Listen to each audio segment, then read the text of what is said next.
मैं 18 साल की थी जब चाचा मुझे अपने साथ दिल्ली ले गए। क्योंकि मैं अनाथ थी, चाचा ने मुझे एक आदमी को बेच दिया था। न तो वो आदमी मेरे साथ गंदी हरकत करता था, न मुझसे कोई काम करवाता था। मैं तो हैरान थी कि ये आदमी आखिर मुझे यहाँ क्यों लेकर आया है। उस आदमी के यहाँ एक औरत रहा करती थी।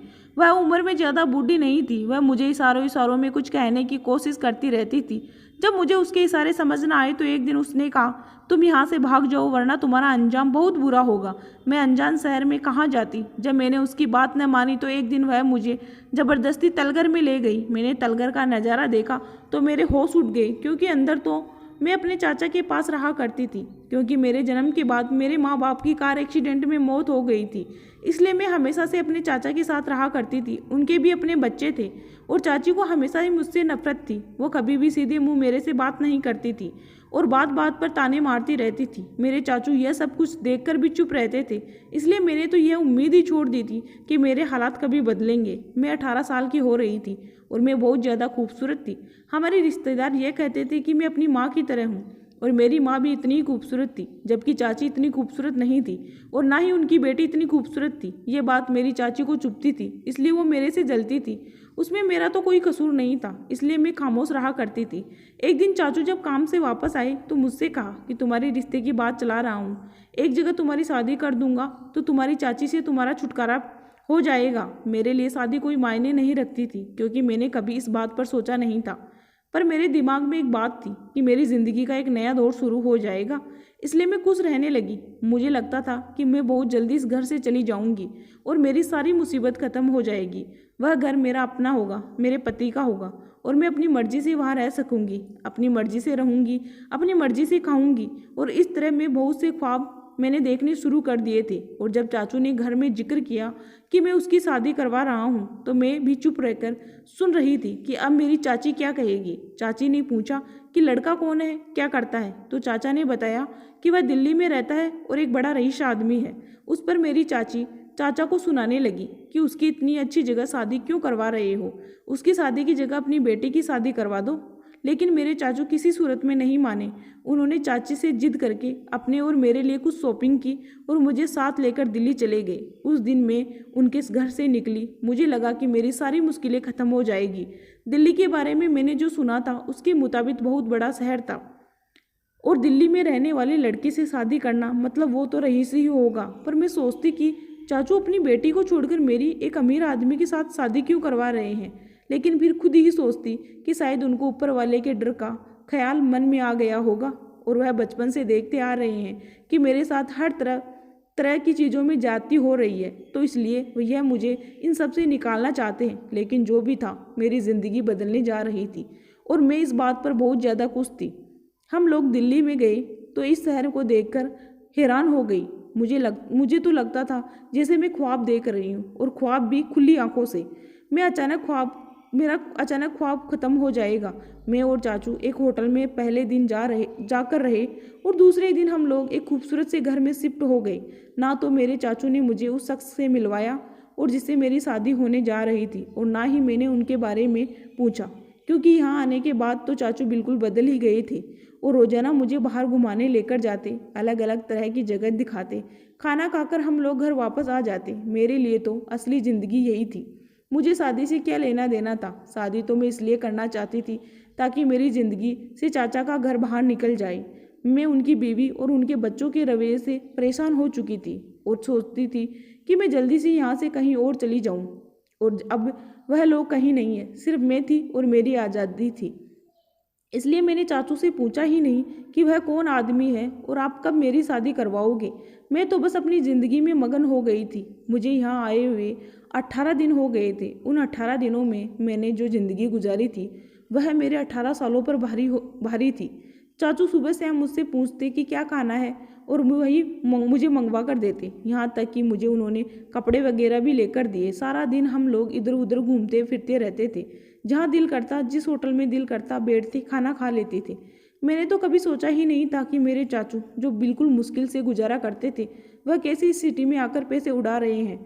और सबसे बड़ी बात तो यह थी कि वह इस शहर में आए ही कैसे, क्योंकि मैं जानती थी कि मेरे चाचू एक मामूली सी नौकरी करते थे और उनके पास इतने पैसे भी नहीं होते कि महीने के खर्चे के अलावा हम कोई और चीज़ खरीद लें। बल्कि अक्सर तो ऐसा होता था कि महीने के आखिरी दिनों में चाचू की पूरी सैलरी ख़त्म हो जाती थी। बल्कि हम मुझे तो जिस चीज़ पर हाथ रख रही हूँ आज वही चीज़ मिल रही है, मेरे चाचू मुझे वही खरीद कर दे रहे हैं और ऐसे पैसे उड़ा रहे हैं जैसे उनके पास कोई बड़ा खजाना हाथ लग गया हो।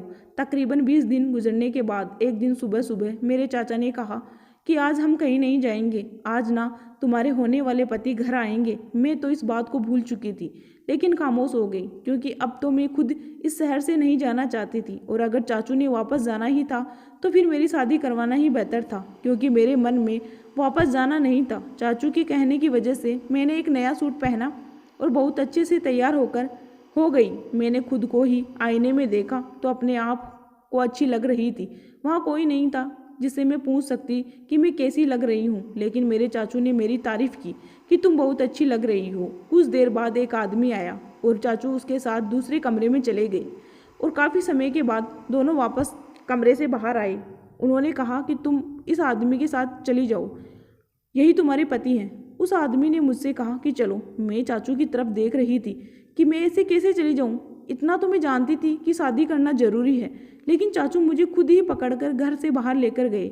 घर के बाहर उस आदमी की गाड़ी खड़ी थी। चाचू ने दरवाज़ा खोलकर मुझे अंदर बिठा दिया और दूसरी साइड से वही आदमी अंदर आकर बैठ गया।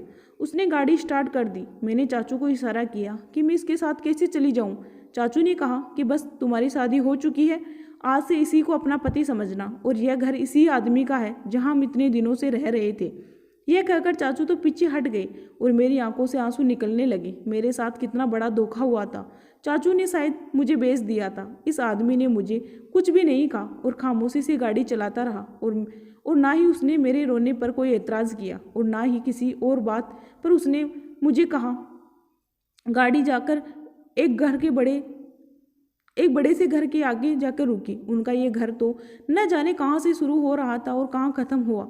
मुझे उसने कहा कि गाड़ी से उतरो। मैं गाड़ी से उतरी तो देखा इतना बड़ा और इतना शानदार घर कि मैं तो बस आंखें फाड़ कर देखती रही। हमारी गाड़ी से उतरते ही एक आदमी दौड़ता हुआ आया, पीछे की सीट से मेरा बैग और सूटकेस निकाला। उससे अंदाज़ा हो रहा था कि वह इस घर का नौकर है। मैं हैरान हो रही थी, लेकिन दिल ही दिल में खुश हो रही थी कि चलो मेरे चाचू ने मुझे किसी अन्य शख्स को बेचा है। मैं इसी आदमी से शादी कर लूँगी और फिर इस पूरे घर पर मेरा ही राज होगा। मैं ये सब सोचते सोचते घर के अंदर चली गई। अंदर जाकर देखा तो मालूम हुआ कि ये घर में अकेला नहीं रहता, शायद इसके कोई भाई भी हैं जो इस घर में रहते हैं। जब मैं अंदर गई तो वहाँ हर तरफ बहुत सारे लोग थे, लेकिन सब एक जैसे कपड़े पहन रखे थे। इससे अंदाज़ा हुआ कि वह सब नौकर हैं। वहाँ एक नौकरानी खड़ी थी जो उम्र में बूढ़ी थी, लेकिन पूरी तरह बूढ़ी नहीं थी। उसका लिबास बाकी नौकरों जैसा नहीं था, लेकिन उसके बोलने का अंदाज से पता चल रहा था कि वह नौकर है। मेरे पति ने मुझे ले जाकर उस औरत के हवाले किया और उससे कहा कि मेरे ख्याल रखे। खुद तो न जाने किस कमरे में चला गया, लेकिन वह औरत मुझे लेकर एक कमरे में गई। वह कमरा बहुत ही खूबसूरती से सजा हुआ था, बिल्कुल मेरी उम्र के मुताबिक लग रहा था। हर चीज़ गुलाबी गुलाबी और खूबसूरती से सजी हुई थी। उसने मुझे बताया कि ये कमरा तुम्हारा है, यहाँ पर सारी चीज़ें मौजूद है, किसी भी चीज़ की ज़रूरत हो तो मुझे बताना। उसने कमरे में मुझे छोड़कर वापस चली गई। उसके जाने के बाद मैंने यह सारा कमरा देखा। मुझे तो यह सब कोई परियों की दुनिया लग रही थी। इन 20 दिनों में मैंने दिल्ली का माहौल देख लिया था। यहाँ पर लड़कियाँ ज़्यादातर जींस पहनती थी। इस तरह के कपड़े मैंने अपने 18 साल की ज़िंदगी में भी नहीं देखे थे। और अब जब वही कपड़े मुझे अपनी अलमारी में पड़े नज़र आए तो मैंने उनको पहनने से खुद को रोक न सकी। मैंने एक खूबसूरत सी ड्रेस पहनी, मैचिंग के जूते पहने, मेकअप किया और तैयार होकर कमरे में बैठ गई। मुझे समझ नहीं आ रहा था कि मैं अब कहाँ जाऊँ। थोड़ी देर बाद वह औरत आई। उसने मुझसे कहा कि मेरे साथ आओ। मैं नीचे गई तो टेबल पर खाना लगा हुआ था। उसने खाना खाने के बारे में मुझसे कहा। मुझे भूख तो वैसे भी लग रही थी, इसलिए खामोशी से बैठकर खाना खा लिया और खाना खाने के बाद मैं बाहर लॉन में निकल गई। ना मुझे किसी ने रोका, ना ही मैंने किसी से पूछा। थोड़ी देर बाद घूमते रही और फिर अपने कमरे में चली गई। कमरे में टीवी भी लगा हुआ था। मैंने टीवी पर फिल्म लगा ली और मुझे लगा कि शायद वो आदमी आ जाएगा और कहेगा कि तुम्हारी शादी हो चुकी है। लेकिन शाम से रात हो गई और ना ही मुझे किसी ने बुलाया और ना ही मैं कमरे से में कोई आया रात को कमरे से। जब मैं रात को कमरे से बाहर निकली तो वह औरत वहाँ घूम रही थी। मैंने उससे पूछा कि वह सर कहाँ है, लेकिन उसने कहा कि मुझे कुछ मालूम नहीं है, क्योंकि वह अपनी मर्जी की मालिक है। रात को मैं सुकून से कमरे में लॉक लगाकर सो गई। सुबह उठी तो मैं कमरे में अकेली थी। मैं तैयार होकर जब नीचे आई तो वह औरत नाश्ता लगा रही थी। अब यह सिलसिला चलता रहा। वह आदमी मुझे नजर आता तो बस थोड़ी देर खड़े होकर मुझसे बात करता या फिर कुछ पैसे देकर कुछ पैसे हाथ पर रखकर देता। मुझे यहाँ आए हुए तकरीबन 1 महीना होने वाला था। उस 1 महीने में मैंने उस आदमी को 5-6 बार देखा था, वह भी या तो खाना खाते वक्त या फिर बाहर आते जाते वक्त। मुझ पर किसी किस्म की कोई रोक टोक नहीं थी। मैंने यह पूरा घर घूम फिर देख लिया था। मेरा जब दिल चाहता सो जाती, जब दिल चाहता उठ जाती। वह आदमी मेरे साथ कोई गलत हरकत नहीं करता था और ना ही कभी उसने मुझे अपनी पत्नी समझा था। यहाँ तक कि वह मुझे नौकर भी नहीं समझा था, मतलब उसने मुझसे कोई काम भी नहीं करवाया जाता था। मुझे हैरानी होती कि आखिर वह मुझे खरीद कर लाया ही क्यों है। और एक दिन जब मैं बाहर बैठी हुई तो वह मेरे पास आकर बैठ गया और हम इधर उधर की बातें करने लगे। मुझे मेरा नाम पूछा कि कितनी पढ़ी लिखी हो, क्या क्या पढ़ लेती हो, यहाँ आने से पहले क्या करती थी, कहाँ रहती थी, कौन कौन था घर में, ये सारी बातें वह मुझसे पूछने लगा। मुझे फिर से हैरानी हुई कि कैसा आदमी है, मेरे बारे में कुछ भी नहीं जानता तो उसने मुझे क्यों खरीद लिया। लेकिन उससे बातें करना मुझे अच्छी लग रहा था, क्योंकि मैं भी उससे बात करना चाहती थी। वह मेरे साथ बातें करके उठकर चला गया, लेकिन उसके बाद उस औरत ने मुझे कहा कि जितनी जल्दी हो सकता है यहाँ से भाग जाओ, वरना बहुत बुरा होगा। मैं उसकी बातें कुछ देर तक समझ नहीं पाई। मैंने उससे कहा कि ऐसा क्या है यहाँ, लेकिन उसने मुझे जवाब नहीं दिया। और उसके बाद तो अक्सर ही मुझे कहती रहती थी यहाँ से भाग जाओ, लेकिन मैं इस शहर में कहाँ जाती, मैं तो किसी को जानती भी नहीं थी। और आते हुए भी मेरे चाचू लेकर आए थे। मैं उस घर की हर जगह से वाकिफ़ हो गई थी, क्योंकि मेरा सारा दिन घूमती फिरती रहती थी। लेकिन एक कमरा था जो मुझे बाद में पता चला कि वह हमेशा लॉक हुआ करता था। उसके अलावा तो मैंने पूरा घर ही देख लिया था। मैं पता करना चाहती थी कि मुझे यहाँ क्यों लाया गया है, लेकिन वह आदमी कहीं नहीं मिल रहा था। और फिर वह नौकर औरत मुझसे यहाँ भाग जाने को क्यों कह रही थी, और जब कि मैं वापस उस जहन्नुम में जाने का सोच भी नहीं सकती थी, इसलिए मैं उस औरत पर ज़्यादा ध्यान नहीं देती थी। एक दिन उसने मुझे ज़बरदस्ती पकड़कर एक कमरे में ले गई। उस कमरे की दीवार में न जाने उसने क्या किया कि एक साइड के कमरे का फर्श खुल गया और वह मुझे ज़बरदस्ती पकड़कर उसके तलघर में लेकर गई।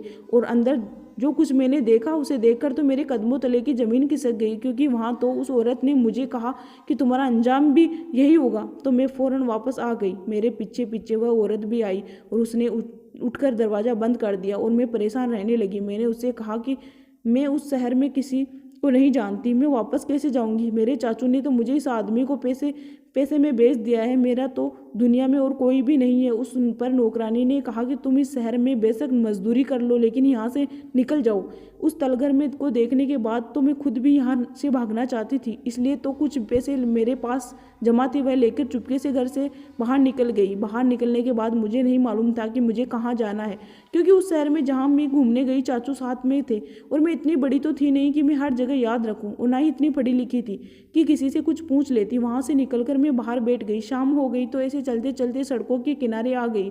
दिमाग में बस एक ही बात थी कि मुझे उस घर में वापस नहीं जाना, और न जाने के साथ क्या हो जाए। बाकी तो कुछ मुझे याद भी नहीं आ रहा था कि मैं अकेली हूँ और ऐसे शहर में सड़कों के किनारे चल रही हूँ, यहाँ भी मेरे साथ कुछ हो सकता है। अचानक दूसरी तरफ से 4 लड़के आए। उन्होंने मुझे तंग करना शुरू कर दिया। मैंने मदद के लिए चिल्लाना शुरू किया, लेकिन मेरे साथ ज़बरदस्ती करने लगे। थोड़ी देर गुजरी थी कि एक गाड़ी मेरे पास आकर रुकी और उसमें से वही आदमी निकला। उसने उन लड़कों को कुछ कहा और वह भाग गए। उसने मुझे पकड़कर गाड़ी में बिठाया और बगैर कुछ कहे गाड़ी स्टार्ट कर ली। दोबारा खुद को उस आदमी के पास देखकर मैं परेशान हो गई। वह आदमी उस घर की तरफ गाड़ी ले गया और घर के हॉल में गाड़ी रोक दी और मेरी ज़बरदस्ती बाजू पकड़कर नीचे उतारा और अंदर ले जाकर मुझे बिठा दिया और मुझसे पूछा कि तुम कहाँ गई थी और क्यों गई थी। मैं तो उसका लहजा सुनकर ही रोने लगी और मैंने उसको कहा कि मैं मरना नहीं चाहती, बल्कि मैं आपके तलघर को देख चुकी हूँ। क्या आप लोग शादी करके लोगों को मार देते हो? यहाँ वहाँ शरीर की हड्डियाँ पड़ी हुई थी। ये हड्डियाँ उन लोगों की है जो लोग उनके गैंग के खिलाफ काम करते हैं, उनको उठाकर उस तलगर में भेज देते हैं। वह एक लड़कियों का व्यापारी है और उसने मुझे इसलिए खरीदा है कि उसे खूबसूरत लड़की की तलाश थी जिसको वह अपनी बहन बनाकर पेश कर सकता था, क्योंकि अभी व्यापार में उसके सबको यह अपने व्यापार में उसने सबको यह कह रखा था कि मेरे एक बहन भी है और मेरी बहन ठीक नहीं है। इस झूठ को सच करने के लिए उसने मुझे खरीदा था। इस झूठ के पीछे मकसद यह है कि उस व्यापारी को तुम्हें मैं अपनी बहन बनाकर पेश करूंगा। तुम्हारे चाचू को इसलिए रकम दी है कि वह पलट कर वापस भी ना आए और तुम मेरी बहन बनकर रहो। मैं तो इस बात का आधा हिस्सा हो चुकी थी और मेरी शादी उस व्यापारी से करवा दी गई थी। आशा करती हूँ आज की कहानी आपको ज़रूर पसंद आई होगी। अगर ये कहानी आपको पसंद आई हो तो मेरे चैनल को लाइक और सब्सक्राइब जरूर से कीजिएगा।